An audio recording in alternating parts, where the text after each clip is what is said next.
Hay momentos en los que casi pienso que no estoy seguro de lo que sé absolutamente. Canta el rey Mongkut de Siam, interpretado por Jules Briner en el musical de 1956, The King and I. Casi 40 años después de su muerte, Jules Briner sigue siendo querido por su papel en la icónica película. Aunque conocido en la industria y entre la gente por su temperamento, la visión del público sobre Jules Briner cambiará por completo después de las sorprendentes revelaciones de su hija. Hoy revelaremos lo que la hija de Jules Briner ha mantenido oculto durante casi 4 décadas. No te lo pierdas. Perdió la mayor batalla de su vida contra el cáncer de pulmón. El legendario actor Jules Briner falleció hace 38 años, a los 65 años, el 10 de octubre de 1985, en el Hospital de Nueva York, tras una batalla de 2 años contra el cáncer de pulmón. Sus restos fueron cremados y las cenizas fueron enterradas en el monasterio ortodoxo de Saint-Michel-de-Bois-Aubry. Aunque siempre es trágico cuando alguien sucumbe a esta enfermedad, el acto final de Briner sigue siendo uno de los legados más memorables e impactantes dejados por un actor tras su lucha contra el cáncer. Después de sufrir una lesión en la espalda, dejó la troupe de circo. Con un dolor casi insoportable, Briner tomó narcóticos para aliviarse y pronto desarrolló una dependencia a las drogas. Como adolescente, Briner se convirtió en adicto a las drogas, y su familia intentó ayudarlo a tratar la enfermedad. Pasó un año en Lausana, Suiza, tratando su adicción en una clínica suiza y en el Hospital Universitario de Lausana, con el apoyo financiero de su tía, Vera Dmitrievna Blagovidova Briner, hermana de su madre. Dmitrievna era una médica formada en la Escuela de Medicina de San Petersburgo, Rusia, antes de la Revolución. Luego, practicó en China y Suiza. El tratamiento de un año en Suiza, que incluyó hipnoterapia, tuvo un efecto duradero en la salud de Briner. Jules nunca volvió a usar drogas ilícitas en su vida. Sin embargo, posteriormente se volvió adicto a los cigarrillos, lo que dañó sus pulmones y deterioró su salud con el tiempo, lo que finalmente resultó en su muerte. Antes de su fallecimiento, con la ayuda de la Sociedad Americana del Cáncer, Briner creó un anuncio de servicio público utilizando un clip de una entrevista en Good Morning America.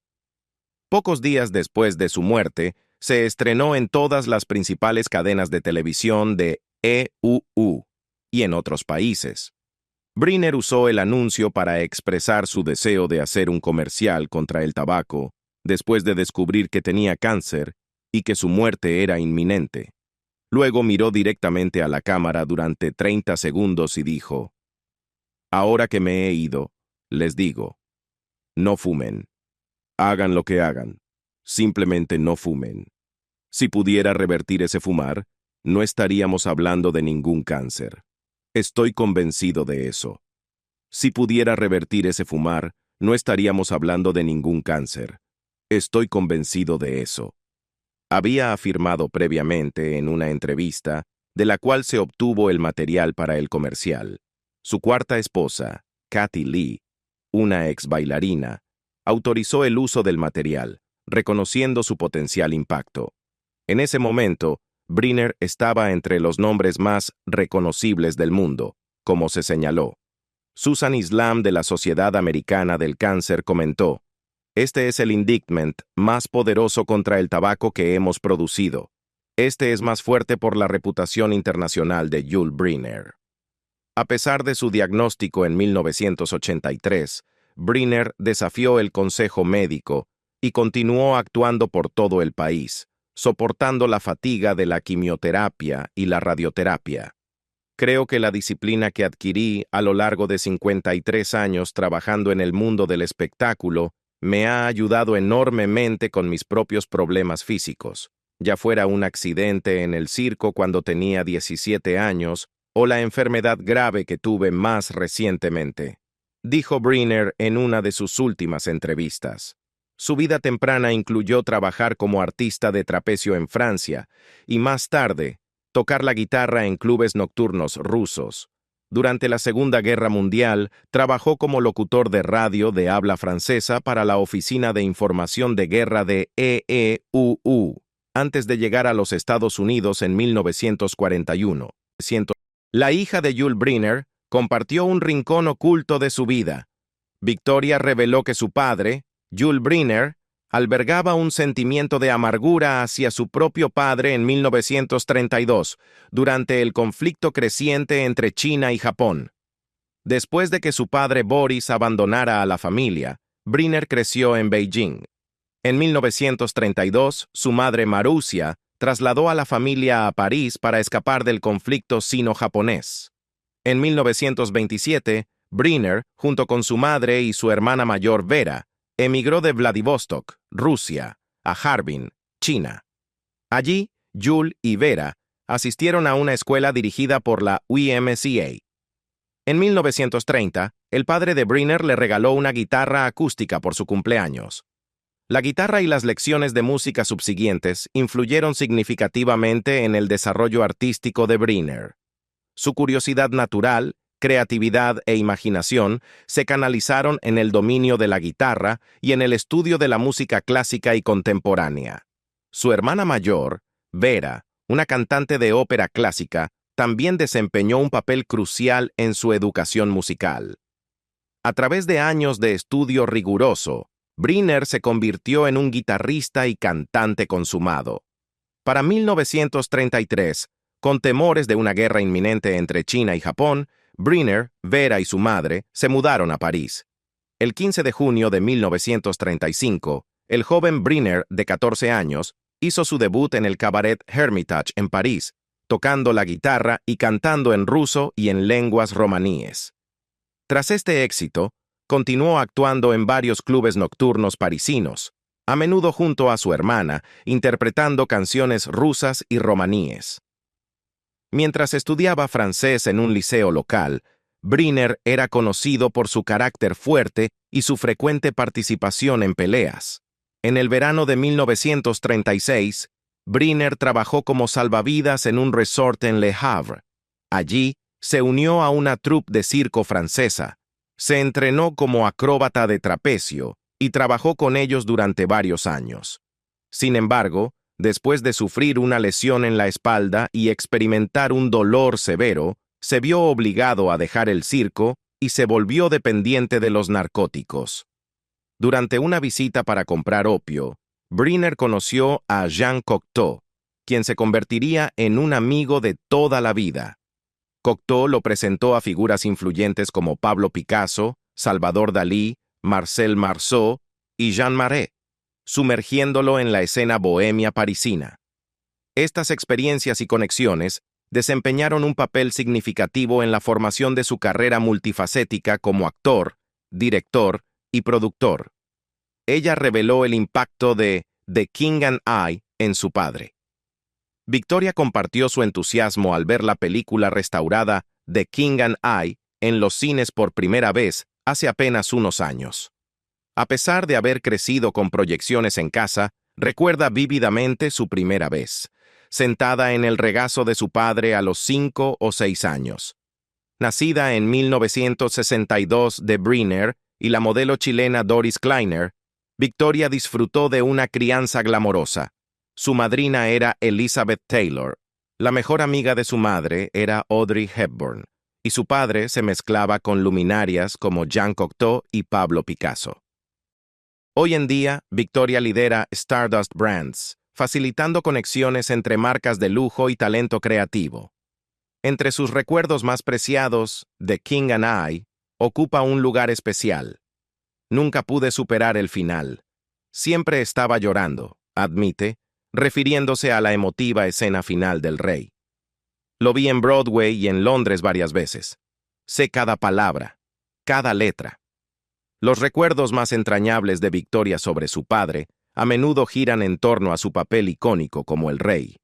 Yul Brynner originó el papel en Broadway en 1951, ganando un Tony, y luego obtuvo un Oscar por la adaptación cinematográfica de 1956.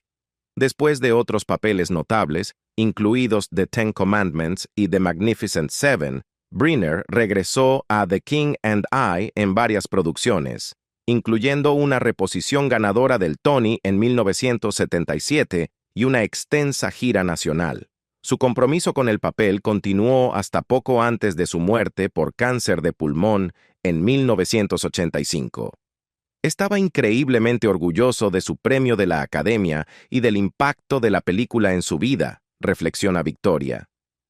La reposición en Broadway le trajo un éxito renovado y presentó el papel a una nueva generación. El legado de Briner perdura con próximas adaptaciones de sus películas, incluyendo The Magnificent Seven y Westworld. Reflexionando sobre estos proyectos, Victoria cree que su padre estaría intrigado y halagado. Creo que le gustaría. El hijo de Jules Briner también compartió detalles inesperados sobre él. En 1991, Rock Briner, el único hijo de Jules Briner, publicó un libro titulado Jules, the Man Who Would Be King, A Memoir of Father and Son, que ofrece una mirada profunda al hombre detrás de la corona. Su hijo, Jules Briner Jr., conocido por su apodo de infancia, Rocky, tomado del campeón de boxeo Rocky Graciano, admitió que su padre podía ser difícil y se volvía un poco loco, a veces. Rock, quien cofundó la cadena de restaurantes Hard Rock, reveló que su padre experimentó cambios significativos durante los últimos 2 años de su vida mientras luchaba contra el cáncer. Jules Briner había desheredado a sus 5 hijos, dejando su herencia a su cuarta esposa. A pesar de reconocer que el libro podría presentarlo como el descendiente ingrato, Rock insistió en que fue escrito con afecto. Jules fue una figura extraordinaria, mágica y asombrosa, dijo. El libro explora temas de poder, examinando cómo Briner lo adquirió, su impacto en su vida y, en última instancia, si le trajo felicidad. Rock concluyó que no fue así. Describió a su padre como no un chico de corte estadounidense y señaló que su apariencia exótica limitó sus oportunidades con los ejecutivos de los estudios, a quienes Jules despreciaba. Además, la personalidad difícil de Jules a menudo llevaba a que fuera complicado trabajar con él más de una vez. A mediados de la década de 1980, Jules Briner había superado sus años salvajes y se centró en actividades intelectuales. Rock Briner escribió su biografía, Jules, The Man Who Would Be King, mientras completaba su doctorado en Historia Americana en la Universidad de Columbia, especializándose en Historia Constitucional. La biografía, publicada 4 años después de la muerte de Jules Briner a los 65 años, desmintió algunos de los mitos que su padre había propagado sobre sí mismo y pintó un retrato complejo de un hombre cuyo inmenso ego a veces eclipsaba su genuino afecto por su hijo. Rock Briner reflexionó sobre esta dinámica, afirmando: «Es un estudio de cómo un hijo se modela a sí mismo en su padre y luego debe distanciarse más adelante en la vida».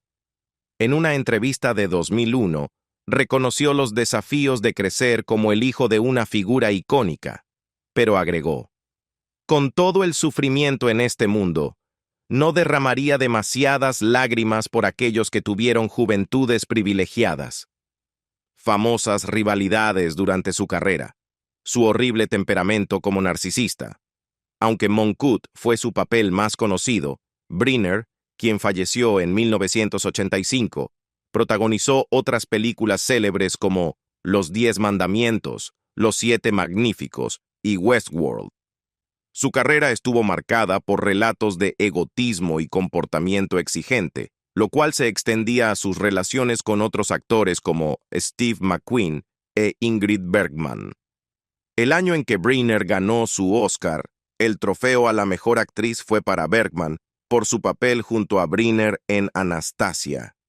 Ella recordó su comportamiento grosero en el set. Cuando se conocieron, la actriz sueca, que era un par de pulgadas más alta que su coestrella, le preguntó si preferiría usar un accesorio en sus escenas para ocultar la disparidad de altura. Él la miró fijamente y susurró: No voy a interpretar esto sobre una caja. Voy a mostrarle al mundo qué tan grande eres. A pesar de ello, ella ganó 3 premios seguidos después. La paranoia también jugó un papel en sus disputas con McQueen 4 años después, durante Los Siete Magníficos. Según se informa, Briner construyó un pequeño montículo de tierra para pararse durante sus escenas con McQueen, para que él pareciera ser el hombre más alto, aunque estaba cediendo un par de pulgadas. En represalia, McQueen solía patear disimuladamente la tierra siempre que podía. También intentaba eclipsar a Briner, jugando con su arma o manipulando repetidamente su sombrero de vaquero mientras Briner hablaba. En las escenas grupales, como cuando los 7 cruzan un río a caballo, McQueen se inclinaba para recoger agua con su sombrero, desviando la atención de los demás. Briner, con la cabeza afeitada y brillante, finalmente gritó: «Si no dejas de hacer eso, me voy a quitar el sombrero, y entonces nadie te mirará por el resto de la película». «¡Sácame las manos de encima!», le respondió Steve McQueen a su furioso compañero, pero había encontrado su igual. Briner era tan regio y arrogante como su personaje en El Rey y Yo, incluso cuando McQueen le rogaba perdón mientras yacía moribundo. Según la autobiografía del compañero de reparto Eli Wallach, Briner incluso contrató a un asistente para contar cuántas veces McQueen tocaba su sombrero mientras Briner estaba hablando. «No nos llevábamos bien», admitió McQueen. «Briner se acercó a mí frente a mucha gente y me agarró por el hombro. Estaba enojado por algo. No sabe montar bien y no sabe nada de armas, así que quizás pensó que yo representaba una amenaza. Yo estaba en mi elemento. Él no. Cuando trabajas en una escena con Jules, se supone que debes quedarte perfectamente inmóvil, a 10 pies de distancia. Bueno, yo no trabajo de esa manera, así que me protegí». Después de la versión cinematográfica de El Rey y Yo, la mirada penetrante de Briner, sus cejas arqueadas y su cabeza calva se hicieron famosas en todo el mundo. «El trabajo de Jules en El Rey y Yo fue incomparable», dijo Charlton Heston. Su ego ya sobredimensionado parecía explotar. Decretó que no se le fotografiara junto a otros actores calvos, diciéndole a su agente de prensa: «No fotos con calvos». Los relatos de su comportamiento grosero en ese momento se incluyeron en las memorias de Frank Langella de 2012, Dropped Names, Famous Men and Women as I Knew Them. Jules nunca estaba lejos de un espejo de cuerpo entero, y la palabra «yo» pasaba por los labios de Jules más a menudo que quizá de cualquier actor que haya conocido, escribió Langella, quien estaba interpretando a Drácula en el Martin Beck Theatre, cuando El Rey y Yo se estaba presentando en el St. James Theatre. La historia más perturbadora de Langella se refería a los prejuicios raciales de Briner. Briner dio un aventón a Langella y su esposa Ruth en su limusina blanca de 20 pies de largo. «Demostró todos los gadgets que tenía el coche», recordó Langella. «Cogió un par de luces estroboscópicas grandes, las apuntó hacia nosotros y hizo clic 2 veces, cegándonos temporalmente. «Esto es en caso de que los negros ataquen mi coche», dijo. «Les brillo con esto y hago clic muchas veces. Ellos piensan que están siendo fotografiados y huyen». Briner también le dijo a Langella que había instruido al teatro para construir un ascensor especial, lo suficientemente grande para acomodar su coche, para que pudiera ser conducido directamente sin tener que interactuar con el público. Langella dijo que Briner solía quejarse de su público, diciéndole una noche: «Eran una porquería, no me inclinaría, les di mi trasero». Cuando volvió a interpretar a Moncut en la década de 1980, se jactó de cómo humillaba a los espectadores ruidosos. «Tuvimos algunas damas risueñas, que probablemente habían tomado demasiados martinis antes del almuerzo, así que les dije que se callaran. El teatro es mi palacio y puedo decirles qué hacer». Siempre consistente, el comportamiento del actor nunca cambió. En sus primeros días de estrellato, insistió en que se instalara un ascensor especial en el teatro de Broadway donde se presentaba El Rey y Yo. no solo para él, sino lo suficientemente grande para su limusina completa, para que pudiera entrar y salir sin ser molestado por los fanáticos.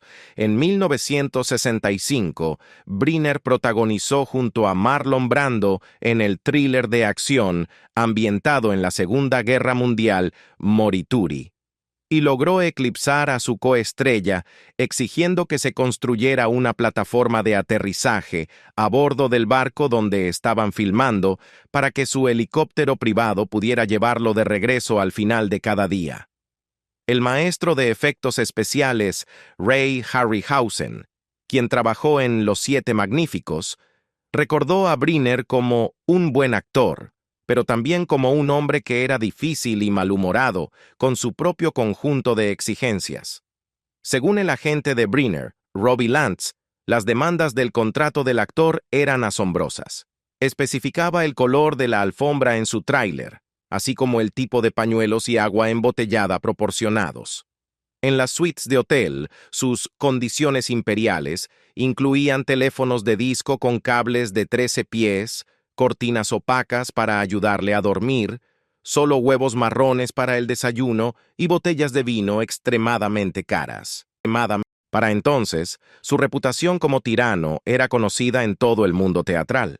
Había numerosos relatos de las cosas viciosas que decía al personal de producción, o las veces que amenazaba con despedir a la gente. Estaba orgulloso de su naturaleza exigente. «Soy despiadado con las cosas en el teatro», le dijo Briner al presentador de televisión Bill Boggs. «Los holgazanes deben temerme. Cualquier madera muerta que encuentre, simplemente la rompo». A pesar de su temperamento, era tajante en que no necesitaba psicoterapia. «El día en que alguien me ponga en un diván, estaré borracho o muerto», dijo. Anthony Rapp tiene algunas historias sobre sus primeros días en la industria. Rapp recordó su tiempo actuando en la producción teatral de El Rey y yo alrededor de los 10 años. Fue durante ese tiempo que Tony y ganador del Oscar Yul Brynner, quien interpretaba el papel principal en la producción, le dio un puñetazo en el estómago entre bastidores por interponerse en su camino. Estaba alrededor de algunas personas cuando estaba creciendo. Yul Brynner no era una persona muy amable, dice Rapp. Así que creo que aprendí lo que no quería hacer en el negocio. Brynner podía ser bastante desagradable. En una escala del 1 al 10, Rapp califica a Brynner con un 9. Me dio un puñetazo en el estómago una vez cuando estaba en su camino, recuerda Rapp. Dijo, «¡Sal de mi camino!». Era entre bastidores en la oscuridad. Él había estado interpretando al rey durante 30 años en ese momento, así que creo que pensaba que él era el rey. Si esto hubiera pasado en 2019, sería una historia muy diferente. Cuando Brynner audicionó para El Rey y yo en 1950, se le dijo que la producción era un vehículo para Gertrude Lawrence, quien estaba interpretando a Anna, la institutriz inglesa de los hijos de Moncut. Al principio, la reacción del público hacia Brynner estuvo lejos de ser positiva. Años después, recordó que un espectador enojado le lanzó un zapato al escenario. Y era un zapato perfectamente utilizable, bromeó Brynner. El hombre debió de odiarme mucho. Brynner también fomentó el misterio sobre sus orígenes, bromeando que hay 10 o 12 historias en circulación sobre mi vida temprana, incluyendo el supuesto origen mongol de su padre. Brynner a veces afirmaba que había nacido Taiye-Khan en la isla Sakhalín, frente a la costa de Siberia. Posteriormente, los biógrafos confirmaron que nació Yuli Borisovich Brynner en Vladivostok. Brynner también dio información contradictoria sobre el año en que nació, citando varias veces 1915, 1917, 1920 y 1922. Declaró de manera imperiosa que los mortales comunes solo necesitan un cumpleaños. Su verdadera fecha de nacimiento, 11 de julio de 1920, fue confirmada en su lápida. Su hábito de contar historias nunca lo abandonó. Entre sus muchas exageraciones estaban las sobre haber luchado en la Brigada Internacional durante la Guerra Civil Española. y en el estilo típico de Briner, el actor dio muchas versiones diferentes especificando lo que debería escribirse en su lápida, incluyendo las palabras «he llegado», y aquí yace un hombre que adoraba a los niños de todas las variedades. Sus restos reposan en un cementerio de la región de Loira, en Francia, y las únicas palabras en la lápida son su nombre y las fechas de su nacimiento y muerte. Fue una demanda de contrato que no se cumplió. A Jules Briner le encantaba tomar fotografías de él mismo y de los demás también. La preocupación de Jules Briner por su apariencia lo llevó a intensificar su rutina de ejercicios cuando se enteró de que interpretaría al faraón Ramsés II junto a Charlton Heston como Moisés en la película de 1956, Los 10 Mandamientos. Decidido a no ser eclipsado por el imponente Heston, Briner se aseguró de estar en su mejor forma. El riguroso régimen de fitness de Briner dio sus frutos ese mismo año cuando protagonizó al rey Mongkut de Siam en la adaptación cinematográfica de El Rey y Yo. Su interpretación le valió el Oscar al mejor actor, consolidando aún más su lugar en la historia del cine. Además de su carrera como actor, Briner era un hábil fotógrafo. Capturó imágenes notables de figuras famosas como Frank Sinatra, Elizabeth Taylor, Anthony Quinn, Sophia Loren, Mia Farrow y Audrey Hepburn, mostrando su talento detrás de la cámara, su sexualidad dudosa y sus romances. Jules Briner tuvo una relación discreta pero intensa con el actor Hart Hatfield, famoso por su papel principal en la película de 1945, The Picture of Dorian Gray. En las primeras etapas de su carrera como actor, Briner posó desnudo, en retratos de cuerpo completo, para el renombrado fotógrafo George Platt Lynes. En ese momento, identificarse abiertamente como gay o tener relaciones del mismo sexo conllevaba riesgos sociales significativos, poniendo en peligro potencialmente la carrera y la seguridad personal debido a los prejuicios sociales prevalentes y las restricciones legales. El trabajo de Briner con Lynes, conocido por fotografiar a hombres desnudos, desató rumores persistentes sobre su bisexualidad. Esta asociación, junto con la bisexualidad rumoreada de Briner, alimentó la especulación sobre su orientación sexual. A pesar del posible impacto en su carrera como actor, Briner participó en estas sesiones de fotos, destacando los aspectos complejos y a menudo ocultos de su vida personal. Briner tuvo 4 matrimonios y numerosos romances de alto perfil con actrices como Marlene Dietrich, Judy Garland y Joan Crawford. A pesar de sus relaciones privadas con hombres, incluyendo rumores de enlaces con el poeta y cineasta Jean Cocteau, Briner nunca reconoció públicamente su bisexualidad. Sus relaciones con hombres se mantuvieron fuera de los medios de comunicación, que en cambio lo retrataban como un hombre felizmente casado con la actriz Virginia Gilmore. Durante la representación original de El Rey y Yo, Briner actuó junto a la legendaria Gertrude Lawrence, con quien también tuvo un romance. En 1952, tanto Briner como Lawrence ganaron los premios Tony, pero se dice que Briner se desilusionó al ser categorizado como mejor actor de reparto. Cuando Lawrence murió inesperadamente ese septiembre, la respuesta de Briner a la noticia no fue de duelo, sino de alivio porque su nombre ahora podría ser promovido al estelar. En los años anteriores a su gran avance, Briner luchó con papeles secundarios y trabajos esporádicos. Durante este período, tuvo un romance con Hart Hatfield, quien también apareció en películas como El Cid junto a Charlton Heston. Este período marcó una etapa compleja y formativa en la vida personal y profesional de Briner, influyendo en su futura carrera y en su imagen pública. Aquí está quien heredó el dinero de Jules Briner después de su muerte. A la edad de 65 años, Jules Briner murió en Nueva York. Sus hijos y su esposa permanecieron a su lado en sus últimas horas. El actor ganador de un Oscar y un Tony dejó un testamento intrigante para su familia.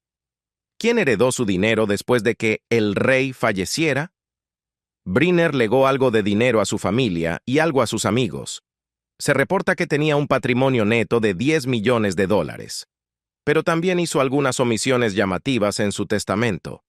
Briner dirigió parte de su testamento a sus 3 hijos biológicos. Briner le dejó a su hijo Rock todas sus acciones en Hard Rock Cafés en Nueva York y Delaware, tal vez encontrando humor en los nombres coincidentes. También le dio a Rock $50,000. Luego, a su hija Lark, Briner le legó $25,000. Estableció un fondo fiduciario de $100,000 para su hija Victoria y le otorgó otros $50,000.